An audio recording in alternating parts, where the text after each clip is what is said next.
कि मुझे हिंदी में बोर्ड एग्जाम में 94 आए हैं आउट ऑफ 100। तो 80 में से 80 नहीं आता, याद रखना। या तो चैप्टर हो गए। अब दूसरी बात करते हैं प्रोज है। तो देखो ये आपके 3 हो गए, ये 8 मार्क्स यानी कि 40 मार्क्स तक ये हो गया, जो कि आपका एस है। इसमें आप 14 में से 14 आराम से क्या सकते हो, ऊपर था एक छोटी सी गलती मार्क्स आपका काट लेगा। और यहाँ पे आपको मार्क्स लूज नहीं करना है। मैंने आपको ज्योग्राफी बताया था कि जब मैंने आपको ये ऐसे करके जो आपको ये DEFG बताया था, उसमें मैंने आपको ये बताया था आपको ना बाकियों से अलग करना है। बाकी बच्चे बस ऐसा करेंगे, इसको मैं ऐसे करके बना देंगे, लेकिन आप कैसा कर सकते हो पता है? ये आपका मतलब तेज होगा, बताऊंगा आने वाले टाइम में। बट जो इमोशनल था ना, वो लास्ट का लाइन जो टीचर से हाथ से मार्क्स छूटेगा, तो ये सब चीजें आपको याद कर लेना है। एक फिक्स पैटर्न फिक्स रखना है निबंध कोई भी टॉपिक। सो हेलो वंटर पंटर्स, कैसे हो आप लोग? तो पिछले वीडियो में हमने डिस्कस किया था स्ट्रेटेजी फॉर इंग्लिश। इस वीडियो में हमारी बारी है strategy for Hindi. But before beginning, जैसे कि हमने लैंग्वेज को शुरू कर दिया है, तो मैं आपको बताना चाहता हूँ कि मुझे हिंदी में बोर्ड एग्जाम में 94 आए हैं आउट ऑफ 100। एंड दूसरी चीज, थ्योरी में 74 आए हैं आउट ऑफ 80 और 20 आपका इंटरनल मार्क्स है, जो कि सबको मिल जाता है। तो ये मेरा हिंदी का मार्क्स हो गया। अब आप बोलोगे कि भैया आप ये फ्लेक्स कर रहे हो, बट नहीं, मैं बता रहा हूँ ताकि एक चीज आपके दिमाग में बैठ जाए कि मैं यहाँ पे जितना आपको बताने वाला हूँ वो सब आपके काम आएगा। तो आपको करना क्या है, आपको वीडियो को लास्ट तक देखना है। और अगर आपको बीच में छोड़ के जाना है तो प्लीज वीडियो को मत देखो, क्योंकि या तो अपना पूरा एनर्जी दो या तो मत ही दो। तो ये आपका मेरा मार्क्स हो गया। दूसरी बात, इस वीडियो में आपको सब कुछ बताऊंगा, पेपर पैटर्न से हो गया, चैप्टर वाइज आपका सारा टॉपिक बता दूंगा। एंड तीसरी चीज, इंपॉर्टेंट पॉइंटर्स कि क्या गलती नहीं करना है, क्या क्या इंपॉर्टेंट है जहां से आप मार्क्स निकाल सकते हो, एंड क्या चीजें हैं जो बाकी बच्चे नहीं करते। बिकॉज लगता है हिंदी में किसी को 80 में से 80 नहीं आता, याद रखना। No one have ever score 80 out of 80 in languages, चाहे इंग्लिश रहो, चाहे हिंदी रहे, चाहे मराठी रहे। बट दूसरी बात यह है कि हिंदी में आप आराम से 74 प्लस 74 से 75 मैक्सिमम जा सकते हो आउट ऑफ 80। एंड ये मैंने करके दिखाया, आपको यहाँ पे देख सकते हो। और तीसरी चीज ये है कि इंग्लिश, हिंदी, मराठी में सब में सबसे इजी है मार्क्स निकालना, वो है हिंदी में। हिंदी में आप इजीली 90 प्लस बड़े आराम से जा सकते हो। इनफैक्ट मैंने जिनको गाइडेंस दिया है बोर्ड के लिए, सब में हिंदी है, सब में 90 प्लस मारा है। एंड मेरा खुद का 94 आया है। अब देखो, आप बस बुक को पढ़ लोगे तो आप आराम से 80 में से 60 ले जाओगे, लेकिन असली गेम शुरू होता है कि 60 प्लस कैसे जाना है। बिकॉज वहां पे आपका टेक्निक आता है राइटिंग स्किल्स में, वहां पे आपका गेम आता है सोमच में, लिखने का प्रेजेंटेशन काम आता है। तो सारी चीजें आपको मैं बताऊंगा क्योंकि मैंने खुद इसमें अचीव किया है। एंड ये बात नहीं कि मैंने अचीव किया इसलिए बता रहा हूँ, मेन है गाइडेंस कैसा परफेक्ट दे रहा है। बिकॉज परसेंटेज सारा मैटर करता है, स्किल जो बताया जा रहा है, चाहे मैं बता रहा हूँ कोई और बता रहा है, अगर वो बता रहा है और सही बता रहा है और आपको फील हो रहा है कि ये सही है, तो बस it is perfect for you. तो चलिए, ये तो आपको एक आपका कार्यक्रम दिखा दिया, एक छोटा सा ट्रेलर। अब शुरू करते हैं आपके पिक्चर के साथ। फटाफट भाई। पिछले 2 वीडियो में आपको ज्योग्राफी और हिस्ट्री में मैंने पॉज लेके रख दिया था ताकि आपका टाइम ना जाए, बिकॉज वीडियो लेंथी हो सकता है। बट इतना बता सकता हूँ, अगर आप इस वीडियो को लास्ट तक देखोगे तो एक चीज क्लियर है कि बिहार से 95 to 100% के बीच में आप एकदम मस्त आउटपुट लेके जाओगे। बस your job is to watch the video till the end. And मुझे बता रहा हूँ, उसको बस देखो मत, उसको आप समझो भी, एंड इफ नीड तो आप उसको कहीं पे नोट डाउन भी कर लो। बिकॉज सुनने में सबको मजा आता है, लेकिन एक्चुअली इसको अप्लाई करना it's not easy, as much easy at this looks. तो चलो शुरू करते हैं। पहली बात करते हैं, देखो आपके हिंदी टेक्स्ट बुक में टोटल 22 चैप्टर्स हैं, ठीक है, जिसमें से 8 आपके प्रोज हैं यानी कि गद्य, 8 आपके पोयम है, एंड 6 आपके पूरक पठन है, जो कि है रैपिड रीडिंग। अब एक और चीज भाई, मैं 2 साल बाद हिंदी को लिख रहा हूँ, बिकॉज मेरे 2 साल बस फिजिक्स केमिस्ट्री मैथ्स में चले गए इंग्लिश में। तो हिंदी में थोड़ा सा अगर स्पेलिंग ऊपर नीचे होगा तो प्लीज आप इसको एडजस्ट कर लेना। मेरा मेन मोटिव कि आप स्पेलिंग पे नहीं, आप मेरे इमोशन पे जाओ। जो मैं यहाँ पे स्ट्रेटजी बताने वाला हूँ वो मैटर करता है, बिकॉज थोड़ा ऊपर नीचे हो जाता है, बिकॉज बहुत ज्यादा टाइम हो गया हिंदी को लेके। सो यहाँ पे देखो, यहाँ पे एक ओवरव्यू हो गया, ठीक है। इसमें से यहाँ पे चैप्टर हो गए। अब दूसरी बात करते हैं पेपर पैटर्न का।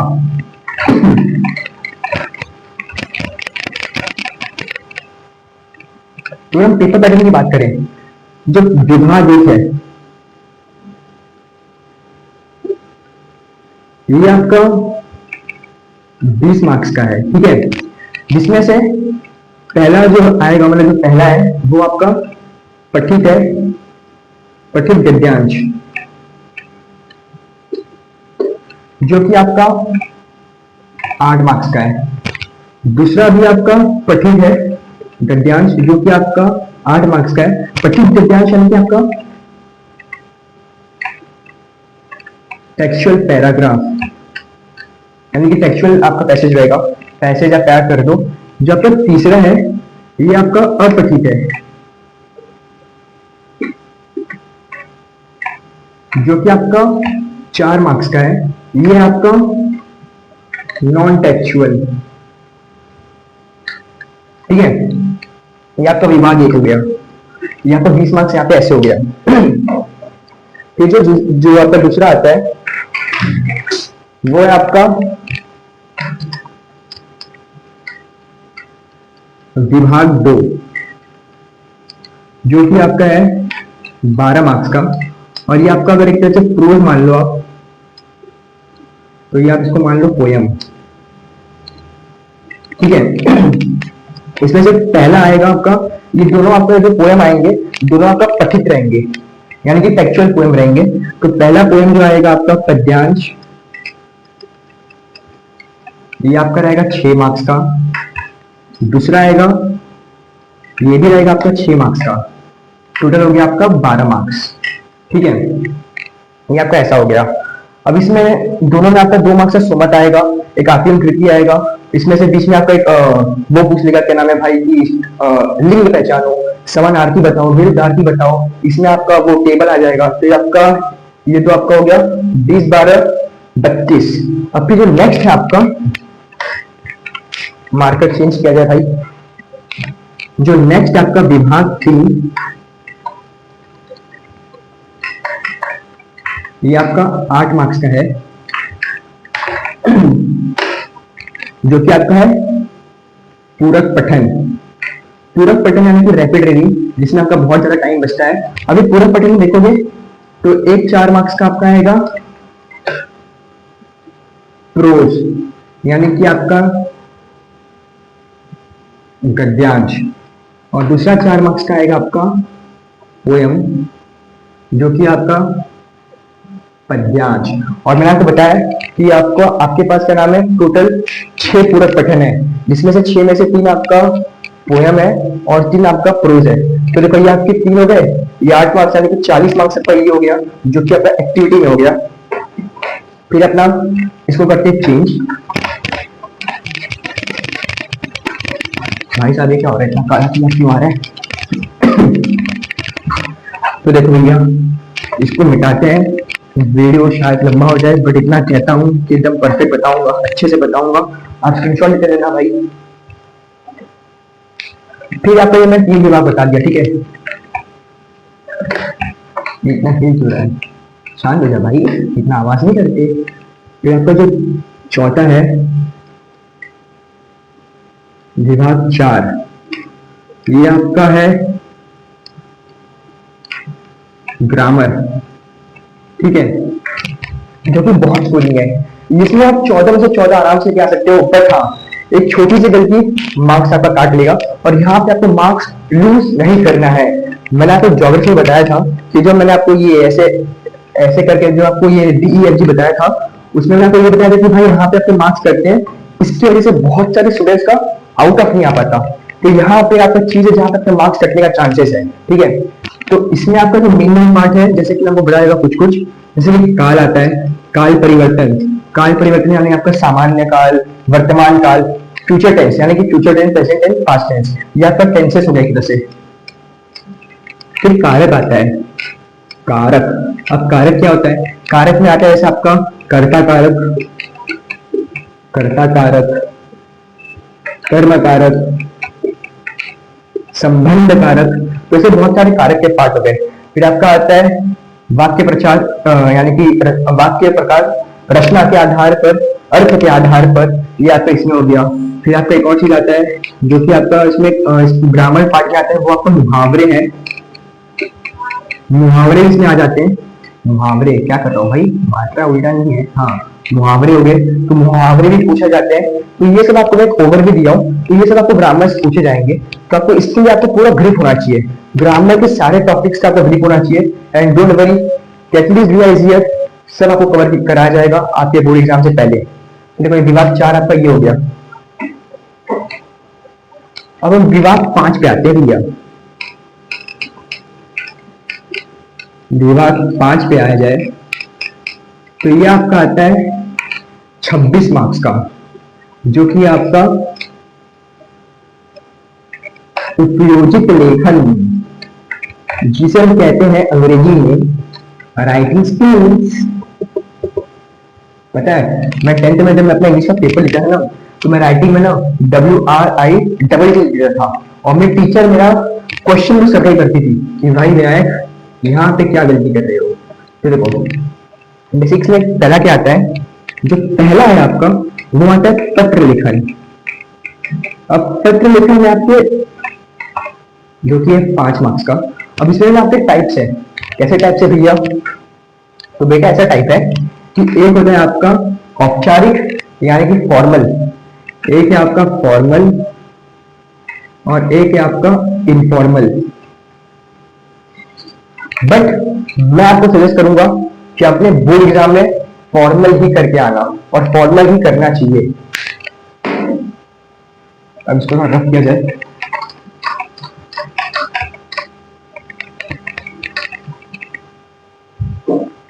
फिर पत्र लिखन के बाद आपका जो दूसरा आता है, ये आता है आपका गद्य आकलन। ये आता था 4 मार्क्स के लिए, ठीक है। अब गद्य आकलन क्या होता है? तो देखो गद्य आकलन में होता है कि इसमें आपको दिया जाता है पैसेज, तो पैसेज को पढ़ के आपको क्वेश्चन फ्रेम करना पड़ता है, क्वेश्चन बनाना पड़ता है, क्वेश्चन फ्रेमिंग। जिसमें से मैं आपको कहूंगा कि आपको एटलीस्ट 6 से 7 क्वेश्चन बना के आना चाहिए, ताकि आपको मार्क्स कटने का डर न रहे। फिर हम ऊपर आते हैं। फिर आपका आता है वृत्तांत लेखन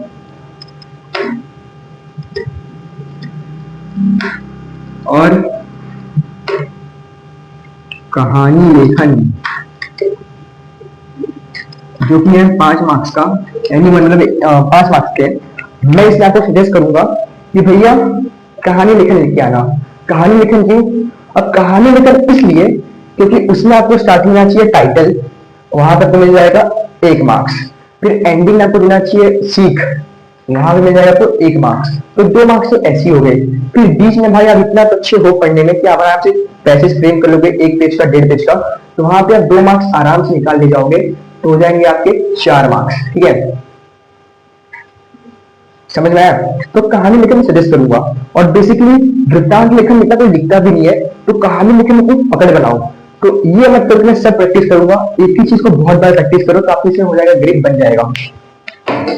फिर आपका आता है भैया विज्ञापन लेखन, ठीक है। अब विज्ञापन लेखन में क्या सीन है कि विज्ञापन लेखन आपका है 5 मार्क्स का, और विज्ञापन लेखन बेसिकली इसके लिए आपको क्या करना पड़ता है, विज्ञापन लिखने के प्रो टिप ये है कि आप एक अपना पैटर्न फिक्स कर लो कि आपको कोई भी विज्ञापन पूछा जाए, यानी कि आपको बताया, जैसे कि आपको विज्ञापन है कि दुकान खुल रहा है, कपड़े का दुकान खुल रहा है, उसके लिए विज्ञापन तैयार करिए। आप अपनी अस्पताल खोल रहे हैं, विज्ञापन तैयार करिए। आप स्कूल खोल रहे हैं, विज्ञापन तैयार करिए।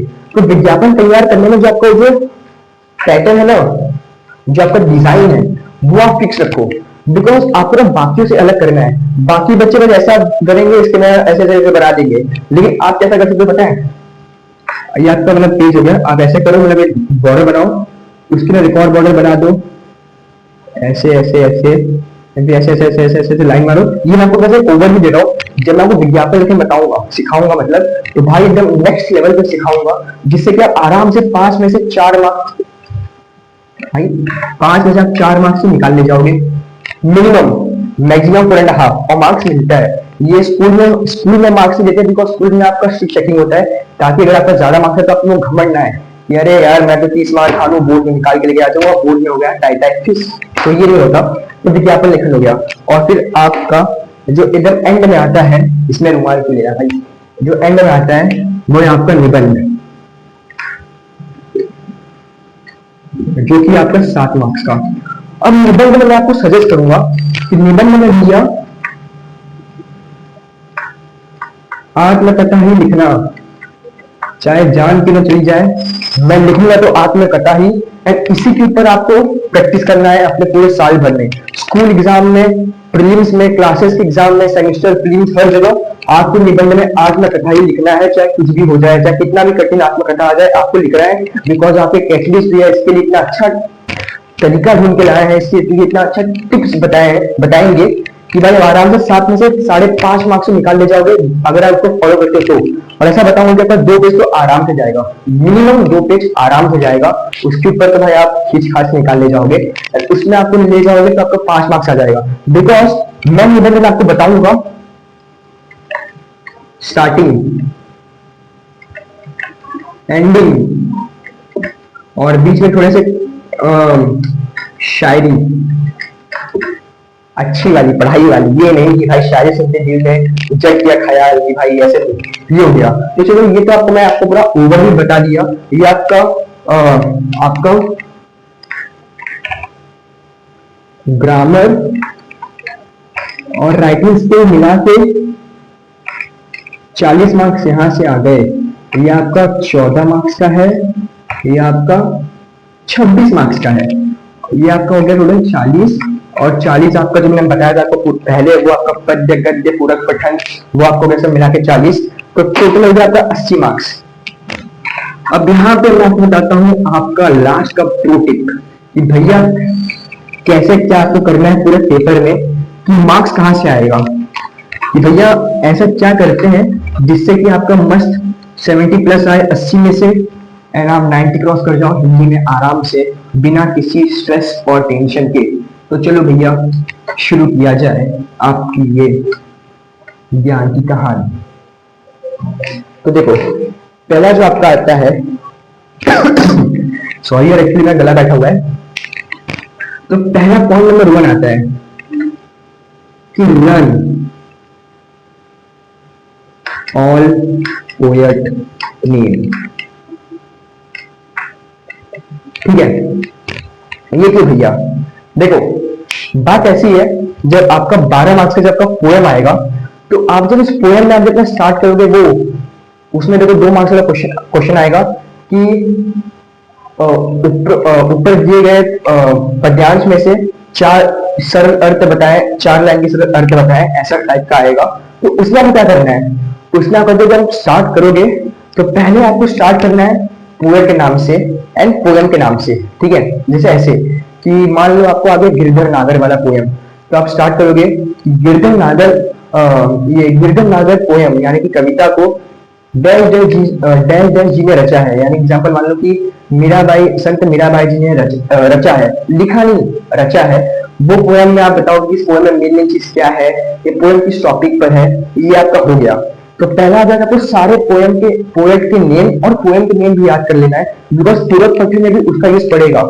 ठीक है, और आपको साथ में ये भी समझना पड़ेगा कि ये पोएम कौन से, ये मतलब ये जो पैसेज आया पोएम का, ये कौन से पोएम से आया है। बिकॉज पद्य में वो लिखा नहीं रहता कि भैया ये पोएम छापा से आया है, ये पोएम आपका है गिरधर नागर से, ऐसा लिखा नहीं रहता। आप जब उसका पैसेज पढ़ोगे तो आपको उस टाइम में समझ में आ जाना चाहिए कि भैया ये पोएम आपका गिरधर नागर से रचा गया है, मतलब एक पोएम गिरधर नागर का है और इस पोएम को बैल जी ने रचा है। ठीक है, तो आपका पॉइंट नंबर 1 हो गया। फिर दूसरी बात, ये तो आपका पोएम हो गया। अब आपको फाइंड करना है सम लाइन्स फॉर पोएम।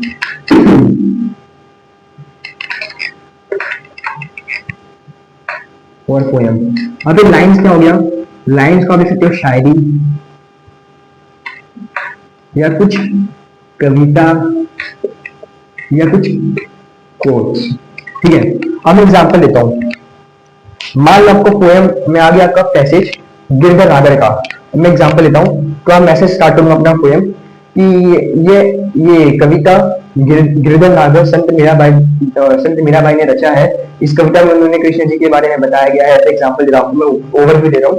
उसमें फिर आप ये सब जब बता दोगे, आप जब स्टार्टिंग में 4 लाइन का अर्थ बता दोगे, फिर आप उसमें ऐड कर सकते हो शायरी, कविता, कोट्स कोई एक। एग्जांपल मैं आपको बताता हूँ क्या, बिकॉज अगर आप ये ऐड किए तो डेफिनेटली आपको 2 में से 2 मिल जाएगा। ये कोई नहीं करता। पहली बात, कोई पोएम का नाम लिखता ही नहीं है क्योंकि किसी को याद ही नहीं रहता। यहाँ पे सब नॉर्मली स्टार्ट करते हैं भाई कि ये पोएम ऐसे ऐसा दिया गया, ऐसे ऐसे करना है, बस हो गया। आप जब पोएम का नाम लिखोगे, आप जब पोएम का नाम लिखोगे तो भैया आपको मार्क्स मिलेगा ना, 1 मार्क्स वही आपका हो गया। दूसरा मार्क्स आपको तब मिलेगा कि भैया आप ये कुछ ऐड कर रहे हो तो टीचर को लगेगा कि भाई इसके पास नॉलेज अच्छा खासा है, इसके पास इसने पढ़ा है। बिकॉज सब यही करते हैं कि वही जो लाइन है उसी को देख के छात्र देते हैं, भाई क्या मार्क्स मिलेगा, 1.5 मार्क्स भी नहीं मिल पाएगा, 1 मार्क्स भी नहीं मिल पाएगा अच्छे से। तो आप ऐसा करो, अब मैं आपको बताता हूँ क्या। जैसे आप देख सकते हो, मैं जैसे कि अब आपको सारे चैप्टर्स के लिए find some lines for all poems, यानी जितने 8 पोएम्स है मान लो, तो 8 के 8 के लिए आपको लाइंस फाइंड करना है। जैसे एक चैप्टर गिरधर नागर, तो उसके लिए मैं लिख सकता हूँ, मैंने अपने टाइम पर लाइन फाइंड करके रखा है जो मुझे अभी भी याद है, वो ये है। प्रेम तो प्रेम है, क्या पूरा क्या आधा, दोनों की चाहत बेमिसाल है, चाहे मीरा हो या राधा। ये लाइन मैंने अपने गिरधर नागर में लिख दिया। अब बस आप सोचो कि मैंने पोएट का नाम लिखा, यानी मैंने कवि, कविता, कवित्री का नाम लिखा, मैंने साथ में पोएम का नाम लिखा, फिर मैंने ये लाइन भी ऐड कर दिया। तो भाई आपको नहीं लगता कि मुझे 2 में से 2 मार्क्स मिलेंगे? हर कंडीशन में मुझे 2 में से 2 मार्क्स मिलेगा ही मिलेगा। ऐसे ही आपको सारे पोएम्स है ना, उसके लाइन फाइंड कर लेना है। अब ये जो आपको मैं अभी बता रहा हूँ, ये मुझे पता चला था नवंबर के एंडिंग में, एंड तब तक भाई मैंने सारे चैप्टर्स के लिए फाइंड नहीं कर पाया था, बट मैं अल्लाह इतना अच्छा था कि वही चैप्टर आ गया था और मुझे ये लाइन याद था, मैं लिख गया और मुझे मार्क्स मिल गया। तो यहाँ तक ये पॉइंट हो गया। हम तीसरा पॉइंट करते हैं, स्वमत। ठीक है, अब स्वमत में क्या है भैया, स्वमत में आपको ये सब करना है। स्वमत का जब स्टार्ट करो तो बेसिकली आप उसको 6 से 7 लाइंस में लेके जाओ। ठीक है, 6 से 7 लाइंस में लेके जाओ। अब मान लो आपका स्वमत आ गया आपका किसी टॉपिक के ऊपर, वो टॉपिक आपका ये है, क्या नाम है, हेल्थ के ऊपर है या हॉस्पिटल के ऊपर है।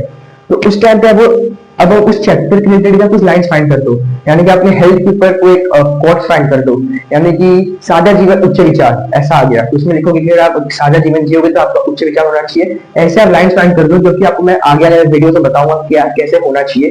तो आपको स्वमत में भी आपको लाइंस फाइंड करना है, एंड मिनिमम 6 से 7 लाइंस लिखना है, एकदम बढ़ा चढ़ा के। ठीक है, छोड़ना नहीं है भाई, मार्क्स मिलना चाहिए। फिर आप बात करें, स्टार्टिंग एंडिंग फिक्स कर लो।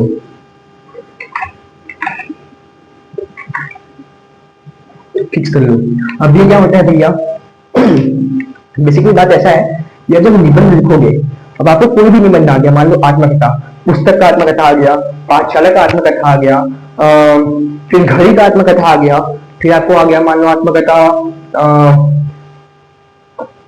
किसका आत्मकथा कह सकते हैं यार, घड़ी का आत्मकथा आ गया, फिर आपको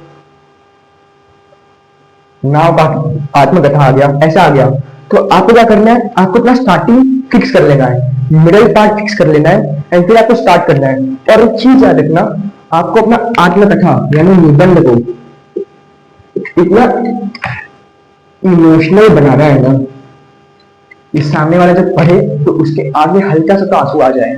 जितना अच्छा आपका स्टार्टिंग होगा उतना ही अच्छा आपका एंडिंग होना चाहिए। अगर ये रहा तो भाई आपको मार्क्स कोई नहीं रोक सकता। बिकॉज एक चीज याद रखना, याद में सुना होगा, your first impression is your last impression.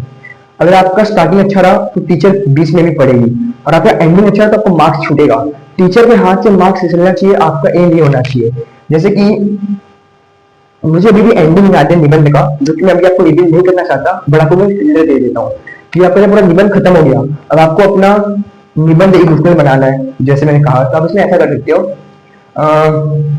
आपका जब सब हो गया, जब आपका एंडिंग आना चाहिए, तो आपका एंडिंग बीच में ऐसा होना चाहिए, बीच में होना चाहिए। देखो या तो पूरा ये आपका पूरा पेज हो गया, ठीक है, तो आप यहाँ पे अपना पूरा निबंध लिख रहे हो, यहाँ पे ये एंडिंग होना चाहिए, निबंध आपका एंडिंग आपका बीच में लिखना है, और यहाँ पे डॉट डॉट डॉट एंडिंग होना चाहिए। मेरे को भी ये अच्छे से याद नहीं आ रहा है। जिंदगी एक ऐसी कहानी है, हम आते हैं हंसते हुए और जाएंगे रुलाते हुए, इस टाइप का कुछ था जो कि अभी मैंने अपने बुक में लिखा था, और मैं आपको अच्छे से उसका बताऊंगा आने वाले टाइम में। बट वो बहुत इमोशनल था ना, वो लास्ट का लाइन, जो टीचर से हाथ से मार्क्स छूटेगा, तो ये सब चीजें आपको याद कर लेना है। एक फिक्स पैटर्न फिक्स रखना है, निबंध कोई भी टॉपिक में रखा है, लेकिन आपको स्टार्टिंग का पार्ट और एंडिंग का पार्ट फिक्स रखना है, उससे कोई इशू नहीं होगा, उसका टेंशन मत लीजिए, वो मैं संभाल लूंगा। एंड दूसरी बात ये है कि आपको निबंध ऐसे लिखना है कि भाई मान लो कि आप वो वस्तु हो, जब मान लो कि वो पुस्तक की पढ़ा है, तो मानो कि आप खुद पुस्तक हो, आप ऐसा मत लिखो कि मैं पुस्तक के बारे में लिख रहा हूँ, आपको लिखना है कि मैं खुद पुस्तक हूँ। ये आपका निबंध का हो गया। फिर आप अगर आप कहानी लिखने की बात करो, तो कहानी आप आराम से निकाल ले जाओगे, बिकॉज आपका टाइटल होना चाहिए, आपका सीख होना चाहिए, 2 मार्क्स मिलेगा, बीच में आप अच्छे से लिख ले जाओगे, वहां आपका मार्क्स हो गया। विज्ञापन को मैंने आपको बताया कि पैटर्न फिक्स कर लो, चाहे कैसा भी आपको टॉपिक आ जाए विज्ञापन का, वहां पे फिक्स हो गया। आपको मैंने स्वमत का बता दिया, मैंने आपको बीच में जो पॉइंट है, क्या नाम है ये वाला पोएट नेम वाला, वो बता दिया। अब दूसरी बात ये कि मैं आपको सजेस्ट करूंगा कि आप जो पैसेजेस हैं उनको आप लर्न कर लो, जो टेक्स्ट बुक के सारे आपके पैसेजेस हैं, उनको आप जितना उसको लर्न करने का ट्राई करो। बिकॉज बात ऐसा है कि अगर आप अपने बोर्ड एग्जाम में, अगर आप बोर्ड एग्जाम में पैसेज में से आंसर ढूंढोगे, तो भाई साहब आपका बहुत गंदा टाइम जाएगा। एंड 75% बच्चों का पेपर इनकम्प्लीट हो जाता रहता है, छूट जाता है। रिमेंबर दिस, वो पूरा पेपर लिख के नहीं आ पाते। तो आपको थोड़ा सा स्मार्टली होना चाहिए, आपको टेक्स्ट बुक के सारे सारे आपको समानार्थी, विरोधार्थी, लिंग, सब वचन आपको सब आना चाहिए, लर्न कर लो, और बहुत इजी है। अभी भैया मई का टाइम चल रहा है, तो ये मत करना भैया कि भी यार 2 महीने पेपर है, नहीं, जो आप बकैती करोगे दिन भर, उससे बढ़िया इसे में टाइम लगाओ, ताकि 90+ मारो, तो आपका एक ऑरा बनेगा, ठीक है। Remember this. तो ये आपका पूरा मैंने आपको बता दिया अच्छे से हिंदी के बारे में। ये तो भी आपका जैसे ट्रेलर है, अभी मैं पूरे साल भर में आपको बहुत चीज सिखाऊंगा, हिंदी मराठी सारे सब्जेक्ट्स का, तो उसका टेंशन मत लेना। That's all from this video. I hope आपको वीडियो समझ में आया होगा, और बहुत सारी चीजें आपको अभी नोटिस की होगी जो आपको अभी तक रियलाइज भी नहीं हुआ था। बाकी आपको मैं डीप में आपको मैं सारी चीजें समझाऊंगा जैसे जैसे टाइम आगे बढ़ेगा। तब तक के लिए अपना ध्यान रखिए, आगे बढ़ते रहिए।